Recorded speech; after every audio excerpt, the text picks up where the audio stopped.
To enter the human experience is to enter a great forgetting. The veil of the conditioned mind obscures the truth of who we really are, casting us into a world of separation, limitation, and doubt. So who are you really? Are you just a mind living in a body, navigating through life, trying to find happiness and avoiding suffering? Or maybe something else entirely, something much deeper, something eternal, something that can't be explained in words, something that when realized brings true peace and true fulfillment. Here we're going to look beyond the veil of the mind, beyond thoughts and sensations, to find out the truth of who we really are.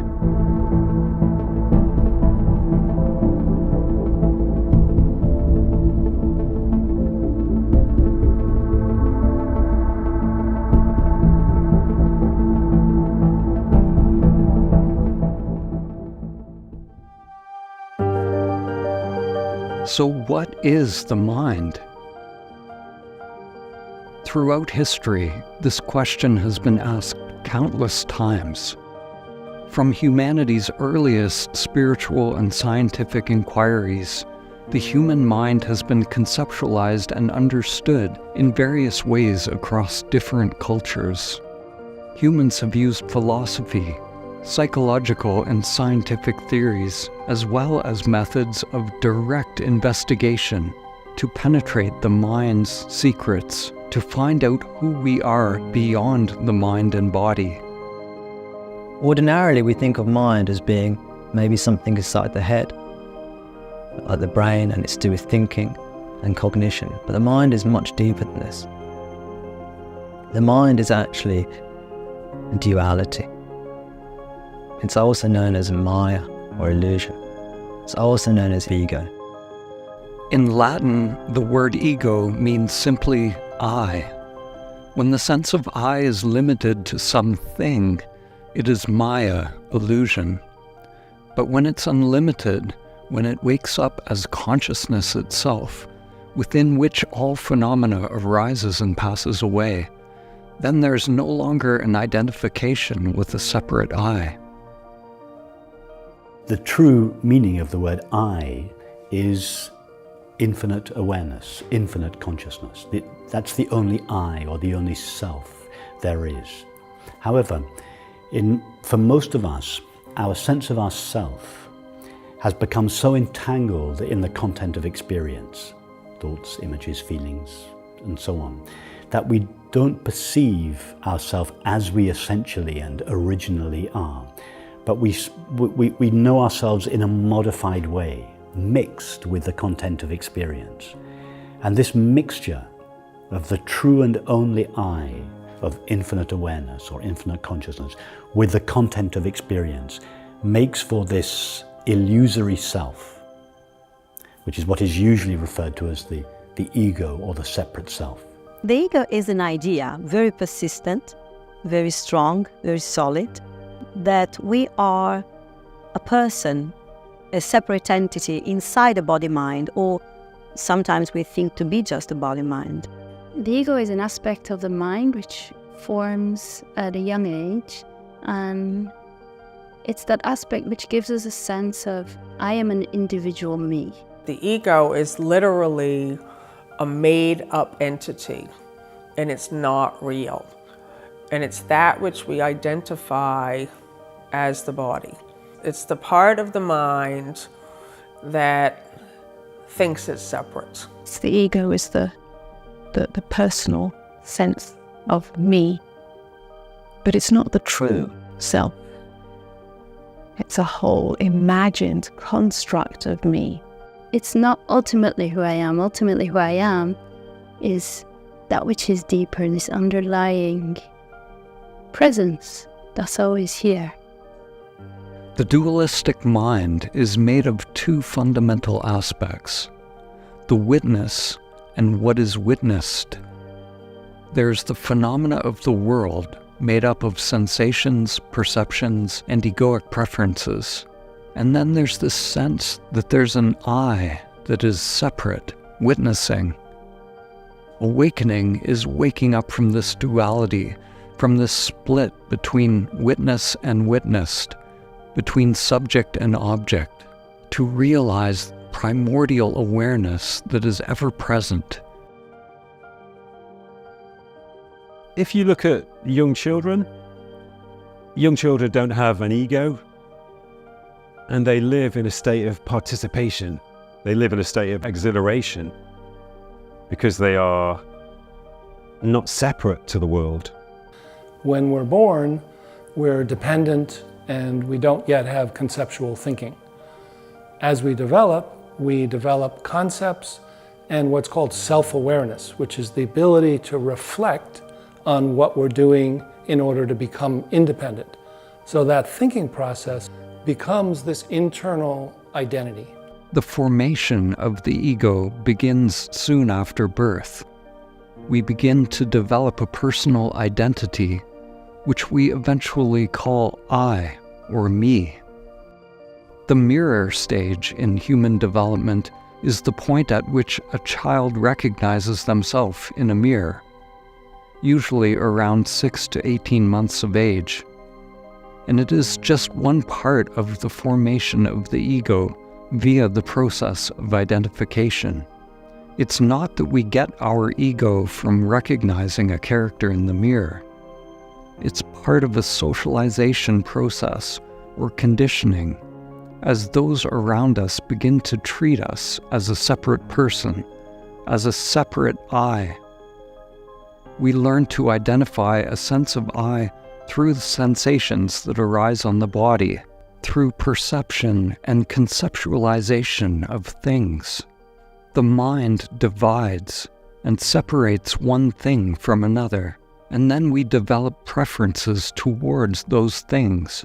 Some things we like, some things we don't like. This I becomes our individual, separate, and unique identity as we move through life. It is the story of who we believe we are. And the consciousness that we are starts to believe it when we are very young, when we are children. And it grows with us until we are completely convinced to be a person. As people grow, move towards adolescence and into adulthood, they develop a sense of separation, a sense of being an I who lives inside their heads. So they become separate egos who live in a state of wanting, a state of incompleteness, whose lives are dominated by a desire to accumulate things to compensate for their incompleteness. It's the mind that causes all the issues, all the problems. The mind is a power that creates the entire illusion of separation, the entire illusion or appearance of being a person living in a world. We could experientially verify that every time we experience psychological suffering, we can always trace it back to the belief to be this separate person, this separate entity. There are no exceptions, no exceptions. I'm not talking about physical pain, but psychological suffering is absolutely unnecessary. It is predicated upon the belief to be this separate or apparently separate body-mind. Because we're like fragments who've been broken away from the whole, like jigsaw pieces that have become disconnected and spread far apart. So there is a feeling of something's missing, something's not right. The mind seems like an insurmountable obstacle. How can we overcome the mind? The mind seems to have no end. Attempting to conquer the mind using the mind creates an endless struggle, akin to trying to lift oneself up by pulling on one's own bootstraps. The ego structure can feel devastated, lost and confused, feeling that life has no meaning. And as that seeking mind struggles, we experience what St. John of the Cross called the dark night of the soul. This is a necessary part of the disillusionment process.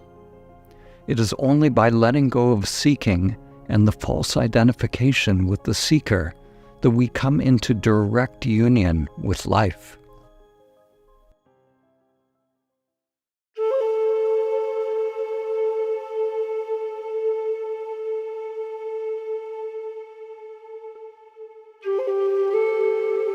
I was in a good place in my life. I sort of given up on the spiritual search, not because I'd given up as such, but because there was nothing else really to look for. I wasn't seeking enlightenment. I wasn't seeking awakening. I was seeking peace and I was seeking happiness. And I found that surrender to what is was the only way, and that life was my teacher. After many, many, many years of searching, everything fell away. The structure of the me that I knew myself as fell away. I was sitting in my living room, and over a period of a few weeks, a great sort of inner desolation seemed to appear in me. So this was unexpected, this vast inner landscape of darkness, a kind of abandonment, an existential abandonment from life itself. And I noticed how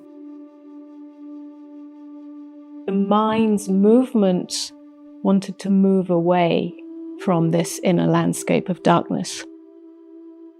And I asked a question to myself. What is the meaning of suffering? What is the nature of suffering? How can suffering end? Or perhaps it doesn't end.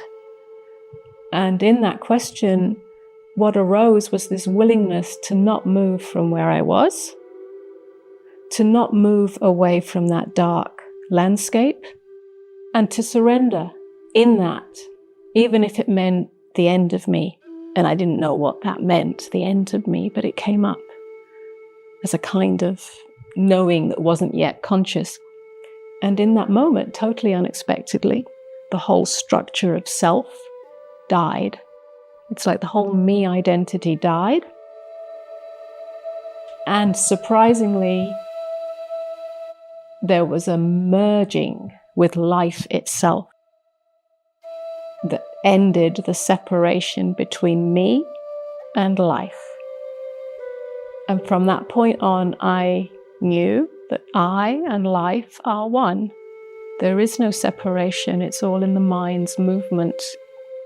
And from that point on, the whole structure of this amoda that had been built on a victim identity, not just a victim of circumstances, but a victim of my feelings, a victim of emotions, a victim of thoughts, and therefore constantly trying to change those, to change thoughts, to change feelings, to make them better, to make them more positive, to make them more uplifted.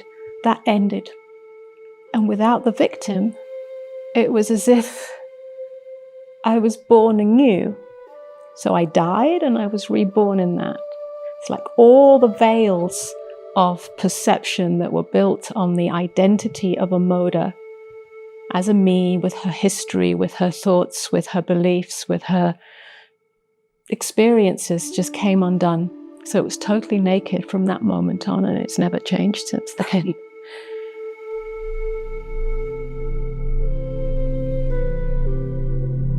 In Buddhism, the first noble truth is that there is suffering. There is this inherent dissatisfaction within the conditioned mind. Dukkha, or the chronic dissatisfaction of the mind, encompasses not only physical and emotional pain, but also more subtle forms of dissatisfaction, such as the inherent impermanence of all things and the inability to find lasting satisfaction in worldly pursuits. True happiness or fulfillment cannot be found in external, material pursuits. even when things go the way we think they should, even when we're following the script, being a good person, we have successful relationships, successful careers, even then, there's often this underlying sense that something's just not quite right, something that we're missing, something that we're not perceiving accurately. And the closer we look at that, often, it becomes more vivid, more obvious. So what I often say is the first step in the awakening process is acknowledging that we suffer. We could summarize it by saying it's a sort of sense that life just isn't functioning right, or perhaps I'm not functioning right within life. But it's uncomfortable. It's grace that it's uncomfortable, because it leads us into this investigation that can take us to places that we never could have imagined. Why do people suffer? If we talk about physical pain, we have to understand that the reason why we experience physical pain is because physical pain is a protection device that we have genetically inherited. If we never experience pain, we would constantly bump into objects, and our body would drink sulfuric acid, and our body wouldn't last for too long. The reason of psychological pain is different. It is you're making a mistake. So psychological pain is not a problem. It is the beginning of the solution. Psychological pain is telling us a lesson about another mistake we make, which is to believe to be a separate human being. That's a mistake. That's a fundamental mistake. It is the original sin. The original sin that kicks us out of the kingdom, out of the Garden of Eden. The original meaning of the word sin means to miss the mark. Egoic consciousness is a pathological state of mind whereby we constantly miss the mark. This is the meaning of the fall. We are focused on the fruits of the tree of knowledge of good and evil, focused on thoughts. The dualistic mind is made of the phenomena that forms the perceived world of form, made of sensations, perceptions, egoic preferences, and this sense that there is an I that is separate, witnessing. It is this I thought that is at the root of identification with the ego. Whatever we are experiencing, it is I who am experiencing it. If I am sad or anxious or lonely, it is I who am having that experience. If I am talking with you, it is I who am talking to you. If I'm seeing the world, it is I who am seeing the world. So all our experience revolves around this I. I is the central character in all our experience. So that the essential investigation, the prerequisite for awakening, is to explore and recognize the nature of the I, or the self, that we really are. In the Heart Sutra, one of the most revered teachings of Buddhism, it says that to be liberated, we must realize this entire mechanism of the dualistic mind to be empty of self. When the I thought drops, then duality itself collapses. Form is realized as exactly emptiness, emptiness exactly form. In the samadhi state, emptiness dances as fullness. Stillness is inherent within movement. Silence inherent within sound. Life is experienced directly, not mediated via the filter of the mind. When we no longer go after the fruits of the tree of knowledge of good and evil, when we no longer interface with the world in the old way, it is liberation. the end of suffering. As long as we believe to be having our own mind or our own ignorance or our own ego, is because we are viewing this from a separate point of view. And this is okay, you know, at the beginning, that's how you're going to see it, but it's not how things are in reality. In reality, there is only life. That's it. Only pure life into action. So suffering is this resistance to life, resistance to our yes, resistance to our no, resistance to anything that is appearing, because we feel separated. And awakening is the healing of this separation, of this idea to be separated. We can start to understand egoic resistance in the mind by observing the larger principle of how all energy moves in the universe. One way to understand is by looking at something called a Lichtenberg figure. A Lichtenberg figure is a pattern that occurs when high-voltage electrical discharge passes through materials. The electrical discharge creates a pattern of branching channels that look like trees. Here, electricity is going into wood. In this example, the Lichtenberg figure is created by injecting trillions of electrons into an acrylic block using a 5 million volt particle accelerator. All physical matter, in this case the acrylic block, is a resistance or slowing down of energy. In a thunderstorm, the resistance of the air affects the formation of the conductive channel and the current flow. When we observe the tree-like structures created by the energy, we're seeing the path that energy took through the medium, through time. These tree-like patterns, or branching patterns, are found at all levels and scales of nature, from the micro to the macro. The very fabric of the universe is a play of form, a play of resistance, one giant mind playing a kind of hide-and-seek with itself. Samskaras, or unconscious patterns, are created when the charge of an experience is high. Energies come together, and the I thought appears. Resistance appears. If there's no resistance, then energy just passes through. Life flows through.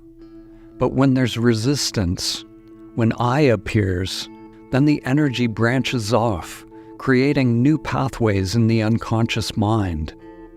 These patterns run autonomously, hiding and growing in the shadows, until they're revealed again and consciously integrated into the whole. The very first memory I have is of being really scared, and I didn't know why I was scared, and feeling like something was going to go wrong in any particular moment. And that feeling persisted throughout my whole life and intensified in my 20s. And I sank into a deep depression even after having 4 children. And I ended up going through probably 3 or 4 years where it was really searching for something, but didn't know what that was. I'd never heard about awakening, didn't know what that was. And over time, it began to become clear that whatever I was looking for wasn't to be found in my outer life. I had a good family, good business at the time, all the things that anyone could want, and yet still felt really empty inside. And eventually, as part of healing from my depression, and I discovered meditation and dived into that, found some kind of peace, some deep sense of contentment. And for the first time in my entire life, that sense of dread or fear had disappeared, just momentarily, for that first time ever. So I began to try to find out everything I could about what had happened, why that changed, and why it had come back again, that feeling of fear. I began to research different spiritual pathways and came across this term, awakening, enlightenment. began to try to understand what that is. Eventually, 15, 20 years later, came to recognize that it is when we're not believing our thoughts anymore. Thoughts might still be going on, but the fear was coming from believing my thoughts, believing that I was just a person, someone who was going about my life. And came to see I was a lot more than that. I am infinite, and that over a period of 5 years that began to stabilize, for want of a better word. I had to look at everything that was coming up in the way of that, the sense of not being a good enough parent, the sense of this feeling of inadequacy in my core. I had to really look at that and investigate that and contemplate that. And eventually the peace became stable, effortless, and even joy and love, sometimes even bliss, deep sense of everything being okay, feeling at home, feeling safe, feeling that I can love myself, I like myself, which is something that was not possible before for me. Many people get a glimpse of awakening, but then seem to lose it. There's this game of I've got it and then I've lost it, or I'm awake and now the mind has come back. This happens when awakening is not fully recognized for what it is. Often there's a pleasant state when samadhi occurs. Energy, bliss, or a change in the mind consciousness or perception, and a sense of ease or freedom. And one will naturally mistake the phenomenal state for the truth of who you are. Often, after a glimpse of awakening, one will start seeking states or experiences, rather than recognizing the awareness that is already present and realizing it to be the source of true fulfillment. The truth of who you are is not a temporary state or experience. The phenomena comes and goes, but the one who remains, primordial awareness, always is. If you continue seeking states or experiences, eventually the seeker will get stronger and stronger, and you will get farther and farther from the truth. The seeker always misses the mark by chasing what is impermanent, just like an addict chasing temporary highs. And just like the addict, the false seeker will always come to a crisis point or failure point. Life is a festival of addictive patterns of behavior. And when I say that, I don't mean only addiction to drugs like alcohol and nicotine. Everything that is preponderant in society tends to be addictive patterns of behavior. Addiction to reality television, addiction to celebrity life, addiction to buying the next pair of shoes. And why is that? The reason for that is that we are desperate to find a way to escape the profoundly meaningless and unnatural way of life that we have. But we don't know how to escape that, so we try to compensate for it by engaging in addiction. Now, understanding reality has this peculiar characteristic of making life more natural, making life better aligned with the rhythm and flow and the directions of nature. If that happens, there is no need for the addiction anymore, and we will live more fulfilling, healthier, overall better lives without skewed perspectives like the notion that your life's about you and my life's about me, which is one of the most unnatural things imaginable. It's like the blossom in my apple tree thinking my life's about me and I need to survive forever. If the blossom had its way, there would be no more apples and no more apple trees. Once we understand the truth, there is naturally a flip from an ego-centered life, or a life that is constantly feeding the patterns of craving and aversion, to a life that is more natural, more in the flow. And then it can happen on a certain point that this idea goes into crisis. And maybe we start to seek spiritually, or maybe before then some psychological inquiry. Yeah? Then there comes a moment in which we are ready to see beyond this illusion, to be separated. And let's say a conscious spiritual seeking starts, because spiritual seeking might start before we are aware that we are spiritually seeking. When it's conscious, we can see this unfolding of life no more as something to fight against, but as an invitation to wake up. So we start to be more open to life. Also, suffering is the best natural tool to foment insight.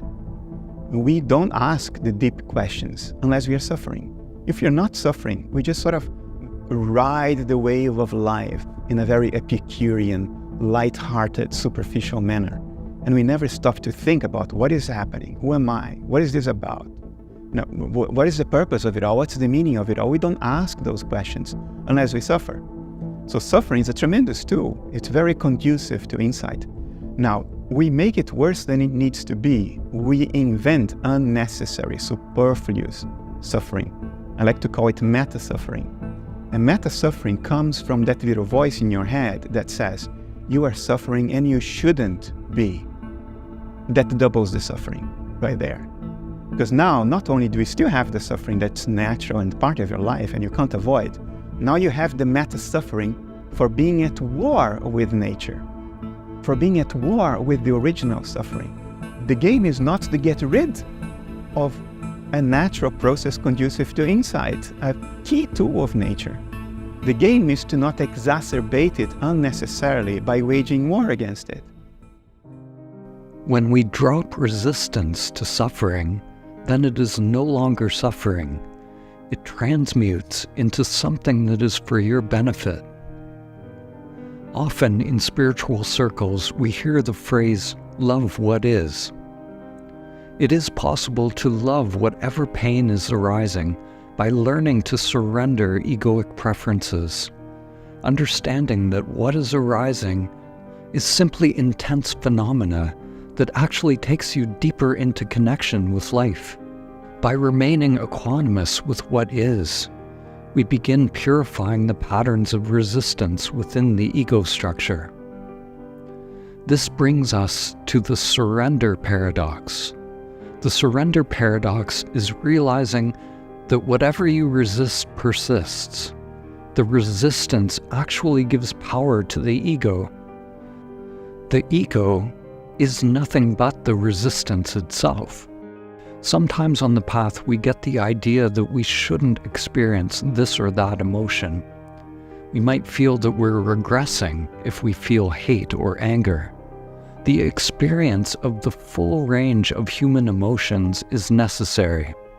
The paradox is that when we accept each emotion fully, dropping the resistance to it, it transmutes from emotion, which is full of beliefs, judgments, and preferences, to pure feeling, to pure aliveness, which is beyond the evaluating mind.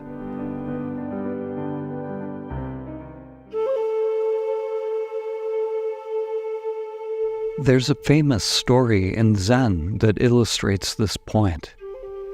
Once, a student asked Tanzen, a Zen master known for his wisdom and tranquility, "Master, when your wife passed away, did you feel sadness?" Tanzen replied, "Of course I felt sadness. How could I not?" The student was puzzled and then asked, "But I thought you were a Zen master. Shouldn't you be beyond such emotions?" Tanzen smiled gently and responded, "Ah, you misunderstand.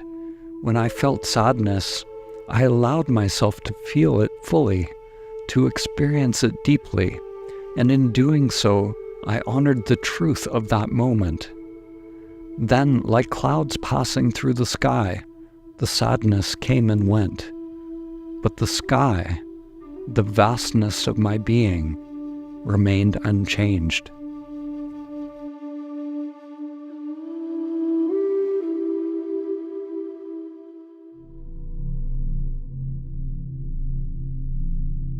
My awakening began really when I was in graduate school, when a series of personal experiences really challenged me to begin to question the purpose of life, of my life in particular, and the meaning. I began questioning what's the point of all that I was doing. The experience was one of just being aware without being anything in particular. It was very liberating. There was a great sense of release, like something that had been under great pressure, releasing. And there was relaxation and exhilaration. And all I just remember was just being. That's all I want to be, just be, nothing in particular. I call it the big shift for me. It really changed, almost like, I want to say inside out, but it flipped the way I saw things and the way I experienced things, the way I saw people, interacted with people. And the flip is in the sense that all that I was experiencing, no matter what I was doing or saying, is simply awareness being expressed. The awareness that I am being expressed. So in that moment, in any moment, whatever I was saying or doing, that's all that was happening, is being aware. And that has stayed. But it has continued to reveal its nature. It was like I could see thoughts flowing by. And whatever action needed to happen, the action just came up. And then the body was just basically acting out the action. It was no longer before, whereas before it would be, I would think something, I think I need to do this, and then this person would be doing it. No, what started to happen was, I'm just being aware, and actions just were arising. And then the body was the tool, and I was watching it in real time. The body is simply implementing any action arising in awareness. And I happen to be a participant and an observer. I think that's the best part. Awareness is choiceless. The true self is beyond choosing. Upon hearing that, one might say, okay, I'm going to give up everything. I'm just not going to choose anything. I'll just sit in a cave. And many people have done that. But the problem is, that would still be a choice. I'm just choosing to suppress my choices and desires. It's the conditioned mind choosing to not choose. Both choosing and non-choosing are all at the level of the conditioned mind. But who or what is aware of that mind? After awakening, you will find the conditioned self may still choose its favorite tea. It will still eat the diet that is best for the body. It's not that choosing isn't happening anymore. Many choices are still happening, arising all the time, but the difference is the sense of I is not entangled with any of that. The I thought has dropped away. I am not choosing, nor am I suppressing choice.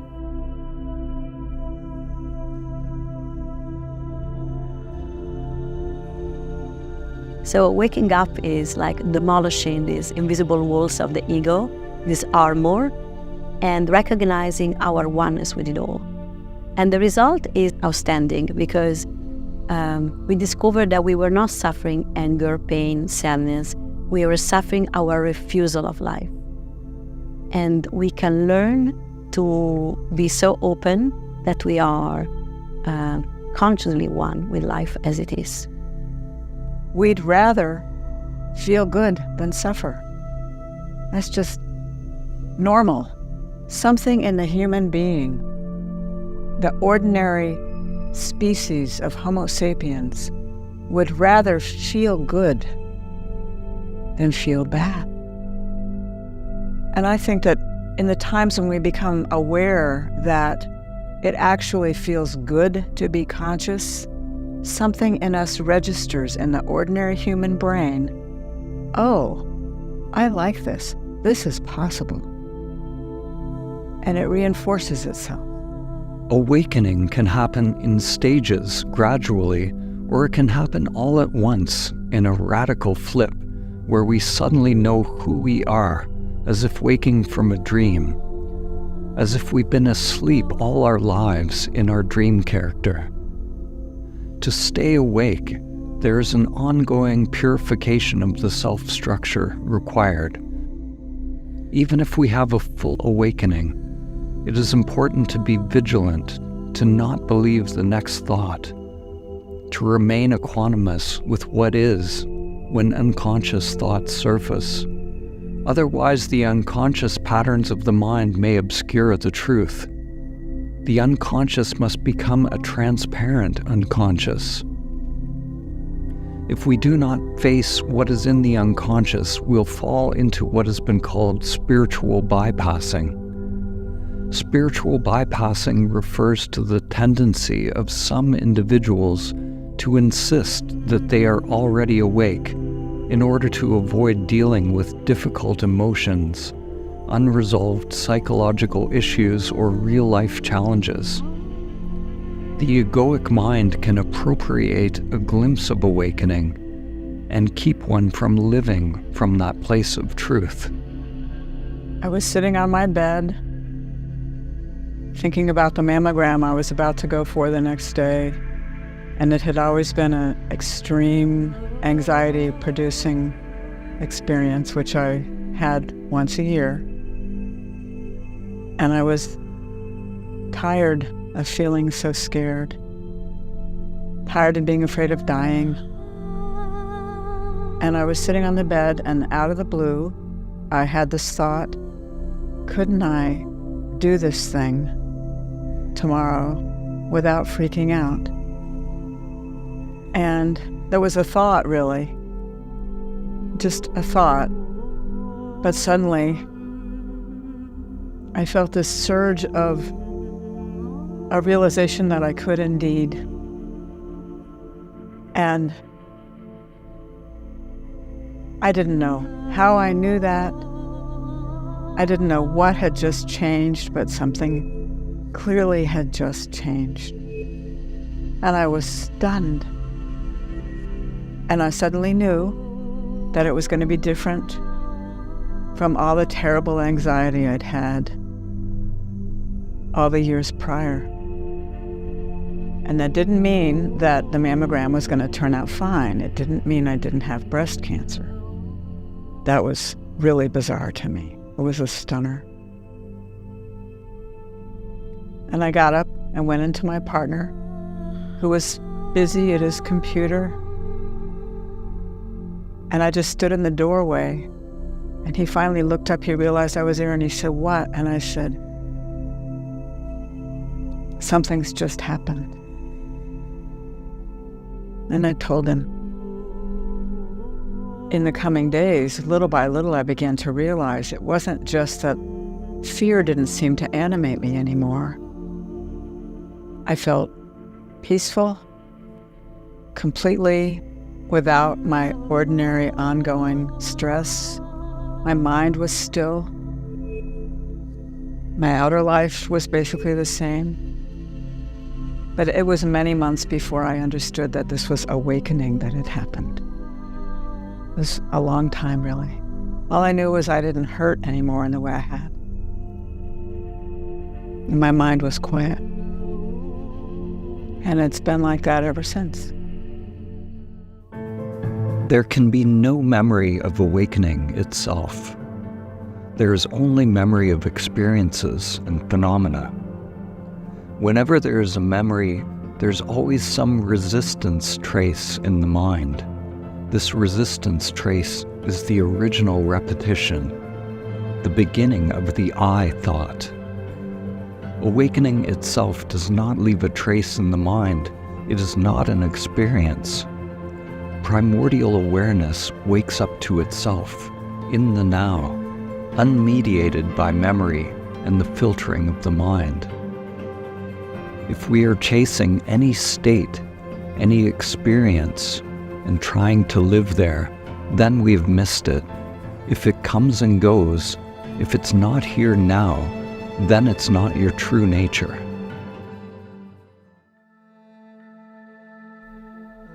Let's take a moment to inquire directly into our true nature. Directly means not via the mind. You cannot recognize that which is beyond the mind by means of the mind. Shift your attention inward and be aware of this moment. Become aware of awareness itself. Notice the thoughts, sensations, and emotions that arise within this space, but also recognize the spaciousness within which they arise. Phenomena may bubble up from the unconscious. Thoughts, memories, feelings, emotions, energies.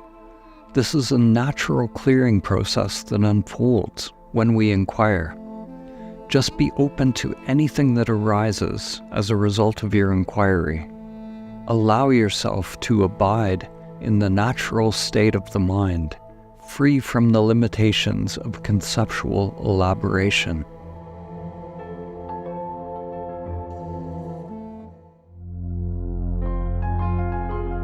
So my own awakening occurred in essentially two fundamentally different movements.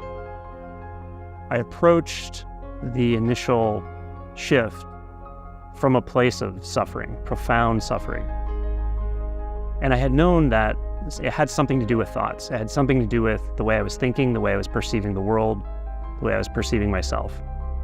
And this led me into a direct investigation of the nature of thought itself. And most importantly, the nature of the thinker, the nature of the one who is seemingly bound by those thoughts. So with this direct investigation, the sense of being a thinker was dissolved. And with the sense of being a thinker being dissolved, then all thought forms sort of lost meaning to me.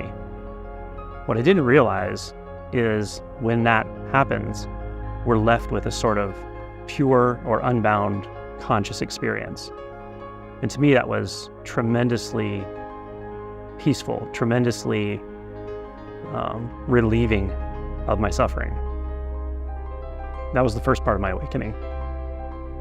I had no idea, even from there, with the clarity that was revealed, with the peace that was revealed, that it could go deeper, that it could go a lot deeper. So over a period of a few days, the initial glimpse, the initial very profound, very releasing and surprising experience broke open into something that goes beyond the human dimension, goes beyond the confines of who I take myself to be in any form at all, and how I take the world to be in any form at all. All of that was dismantled. What was left, what is left, it is extremely difficult to actually formulate into words, but through the book, through direct interactions with people who are interested in addressing this, it can be revealed, and it can be revealed to that person if they're ready for it and interested in investigating it themselves. No one can tell you what the mind is, what the matrix is, what you are. To know the immeasurable, the ineffable, the mind must be extraordinarily quiet and still, without any movement. In that deep, quiet, and profound silence, there's a possibility of coming upon something which is timeless, eternal, and beyond all measure. Let's say, to make a metaphor, that awakening is when your head, the head of the ego, has been chopped, by life. You saw clearly that you are not your body-mind. You're not an entity inside the body-mind. But yeah, the head has been chopped by life, but it's still rolling down the hill. And as it's rolling down the hill, it carries with it old patterns, old schemes, old point of views that are no more nourished by your attention. You're resting in the witnessing solidly. You see, these old patterns unfolding. You're not involved in them, but they're still happening. So the head is rolling down the hill, but on a certain point it's going to stop.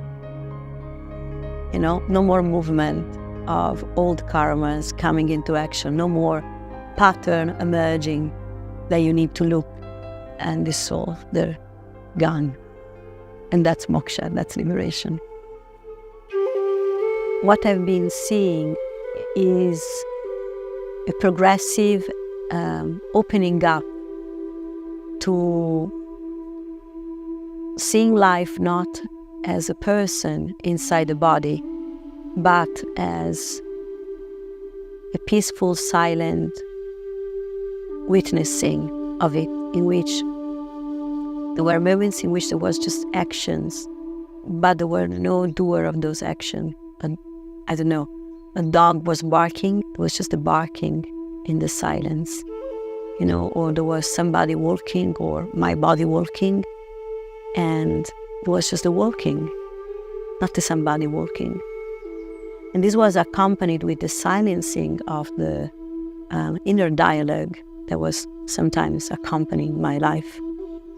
And so these moments of stepping out of this sense to be a person came more and more frequent.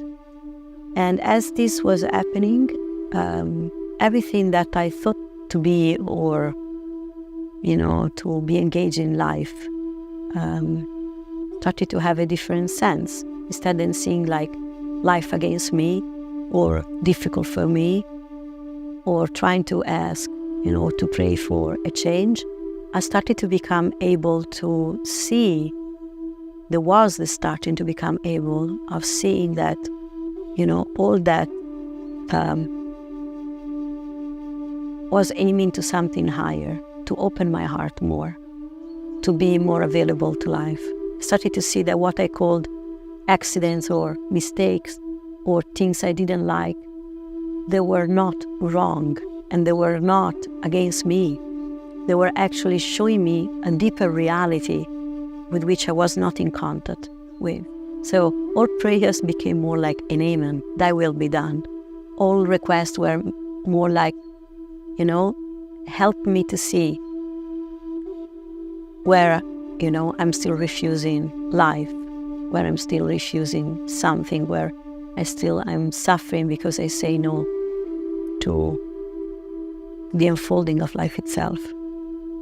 So there was an opening up, and more this opening up to life happened, and more these moments of conscious witnessing came. Awakening is just the beginning of this opening up, and it never ends in a way. It's a never-ending opening.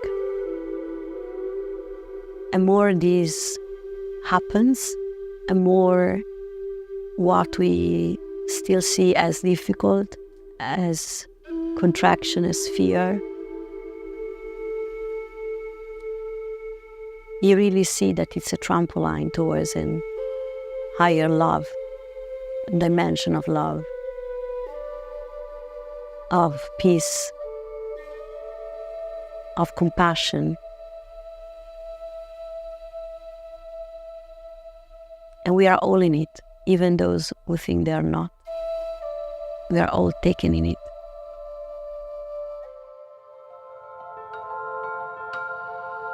We can know that consciousness exists, that we can know for certain. Everything else we can make educated guesses about, maybe very good guesses, but guesses nonetheless.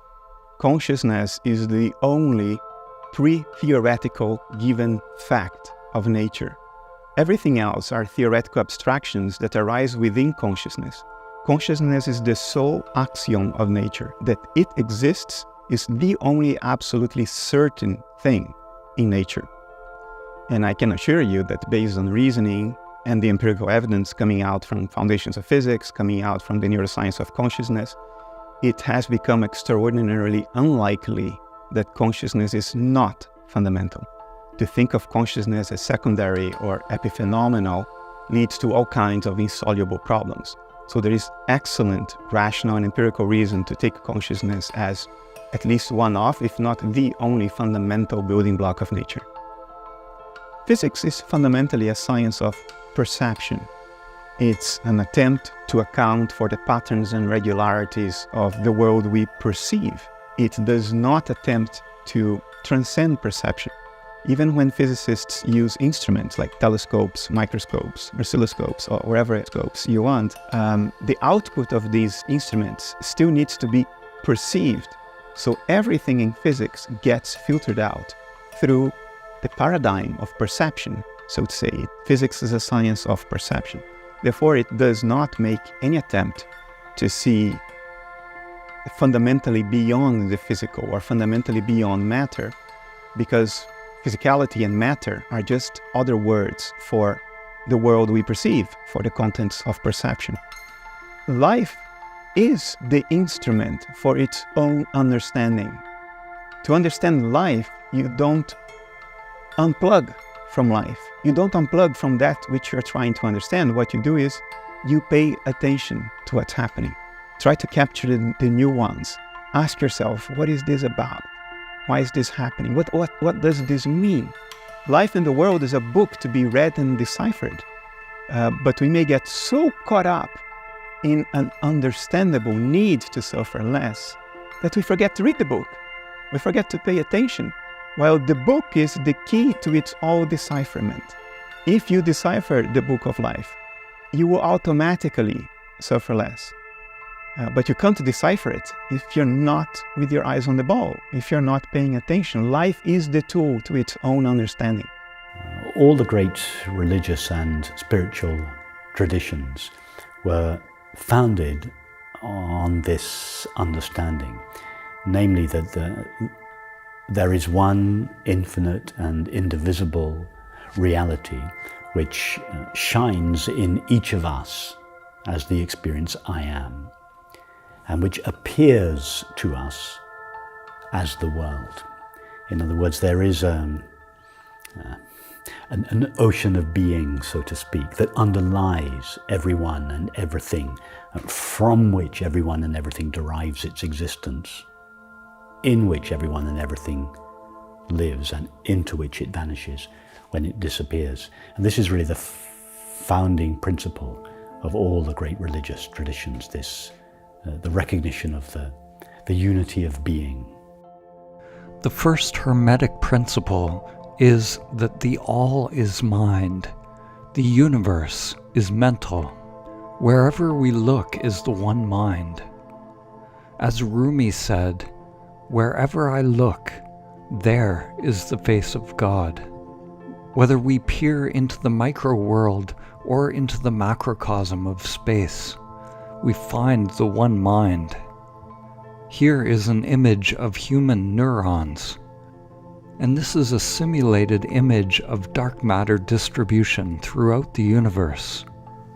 The Millennium Run is a simulation done by the Max Planck Institute using supercomputers to create a representation of the distribution and evolution of dark matter in the universe. Dark matter forms a vast cosmic web of interconnected filaments and nodes, which is visually almost identical to neurons and the neural pathways found in a human brain. And the same pattern is ubiquitous throughout nature. We can call it the one mind, or God, or simply all that is. And what is referred to as God is not some external being beyond and prior to the world. God is the being that shines in each of us as the knowledge I am, and appears to us as the world. So we could say from this point of view in religious language that the world is the appearance of the Word of God, the Logos, and that we are localizations of God's mind, within God's mind. So how does one universal field of subjectivity, one universal consciousness, how does it appear to be many? Because I can't read your thoughts, presumably you can't read mine. I don't know what's happening in the galaxy of Andromeda, not even in China. We don't have a full experience of the entirety of nature. So how can this one mind that nature is have these limitations and appear to be many? Well, I think we know one natural process that does exactly that. It's called dissociation in psychiatry. It's a process according to which one mind seemingly fragments into multiple disjoint centers of awareness. We have definitive empirical evidence for this in people, in humans, from neuroimaging. And now I think we are close to beginning to have an explicit conceptual account of dissociation based on integrated information theory, which is the main theory in the neuroscience of consciousness. When a dissociative boundary forms, you can only see what is across that dissociative boundary through perception. And what you then perceive is matter, physicality. In other words, matter, physicality, is a conscious appearance of a conscious process from across a dissociative boundary. Whether we describe these processes in terms of modern theories or using ancient models like the 5 skandhas, what matters is that we make these processes, which are usually unconscious, conscious. When they are made conscious, then resistance within the self-structure can be dropped. The unconscious operation of I can be dropped. The perception that we are a physical body, the perception of sensations on the body, the conceptualization of objects and things, the identification with preferences towards those things, and the sense that there is a witness watching all of this. All of these mind processes are to be realized as empty of self. In other words, we disidentify from the phenomena while allowing it to be exactly as it is. This is not a turning away from life. Quite the contrary. This is a deepening of the intimacy with life. My understanding that consciousness is fundamental and precedes physicality over the years has fundamentally changed my experience of life and the world and what it means to be a human being alive in the world. To me, it happened slowly. At first, it was a merely conceptual understanding in my head. And then it sort of sunk into the body and started modulating my emotions, my feelings. And it changes everything. It changes what you consider to be a well-lived life. It changes what you consider to be goals worthy of working towards. It changes your perception of self. It changes your relationship to other living creatures. Yeah, it does change everything. Personal goals in terms of status, power, money, that has gone away. The awareness that my life is not at all, has never been and will never be about me, but it's about nature, and I'm just one local manifestation of nature. That understanding leads to a profound relaxation of that anxiety that comes with the need to achieve certain personal goals, or with the disappointment that comes when you don't reach those personal goals. All that stuff has gone. I live life now as a form of service to nature. I'm open to doing whatever it is that nature wants to do through me. And although that may sound like being bonded to service like a slave, it doesn't feel like that.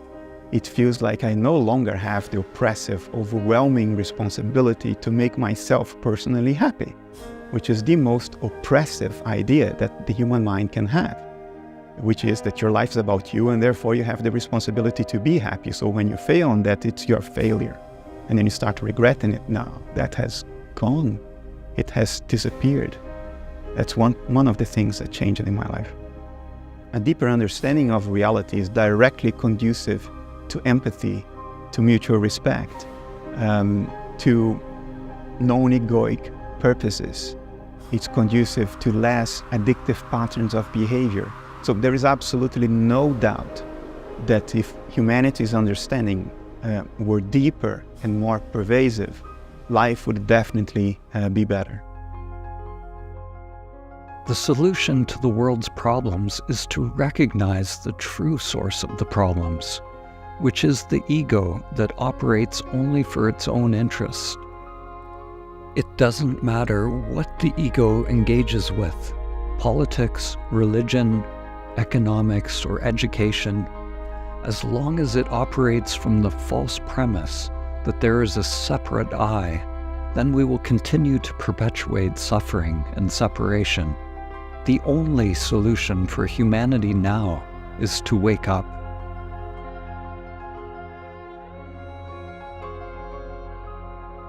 In Buddhism, when there is no longer a sense of self as a separate thing, and at the same time, no other than self, it is nirvana, the cessation of self-centered activity, the cessation of delusion, the cessation of dreaming, and the waking up from the character in the dream of life. The Bible says, "The Word became flesh and made his dwelling among us." The word is often translated as logos, which is an ancient word with a profound meaning. The logos is associated with eternity, truth, and direct revelation. You could say that it is through the logos, or through Christ consciousness, or Buddha nature, that God's mind is made known.